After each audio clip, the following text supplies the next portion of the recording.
My wife and I spent over $500 hiring a Steam capsule artist on Fiverr. My wife's gonna kill me. Let's rewind a few days. Story time. I found this artist on Fiverr and flipped through their portfolio. The portfolio was solid, they have good line work, shading, body proportions. I'd say they probably had the second best portfolio I've seen on Fiverr. Unfortunately for me, the artist is missing the mark. In this piece, no one character is the focal point in this artwork. All of the characters are basically the same size, and the title of the game is the second smallest element in the shot. If everything is the same size, then nothing is the focal point. I will admit that this is my fault for failing to communicate exactly what I wanted to the artist, and the reason I couldn't communicate that is because I don't know what makes a good eye-catching Steam capsule art, hence the reason I hired a Steam capsule artist.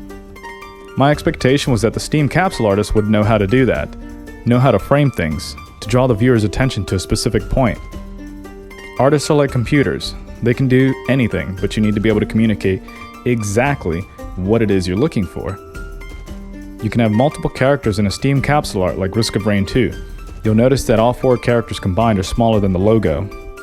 Dead Cell's capsule art is solid, and I'll be using it as a template to create similar artwork for my game. I'm going to generate my own capsule art in tandem with the Fiverr artist, and you guys can vote on which artwork is better. Part 1. Set the stage. I like to use Krita for this kind of thing, as it's free and very versatile. Create a gradient to represent the skybox. Grab the colors from Dead Cell's capsule art and create a left to right gradient. Reduce the opacity, and now we have a very convincing sunset. Throw in our reference image on top of that and reduce the opacity so we can work through it. Part 2. Title design. I like to use DaVinci Resolve to create titles and logos. It's very easy to add text with effects, and the customization is endless. I spent maybe 30 minutes browsing for fonts to use for my game's title. I ended up using a blend of Cinzel and this cool font I found called Angelized. Part 3. Character design. So, we need an iconic angel character. My game is called The Last Angel, and there isn't a single playable angel character. The inspiration for this character came from a pileated woodpecker. My wife and I saw one the other day while walking the neighborhood, and it inspired us. We'll add points where all of the joints will be, then draw lines to represent the bones. This is the character's skeleton.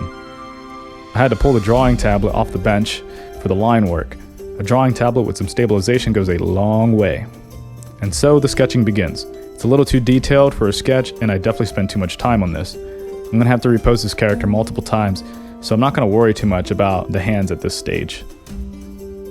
I brought in some screenshots of actual in-game weapons into the artwork. They'll need to be stylized if we're going to use them. The staff might be cooler because it glows, which will add more lighting to the dark side of our character. I'm going to have to play around with this head angle a little bit.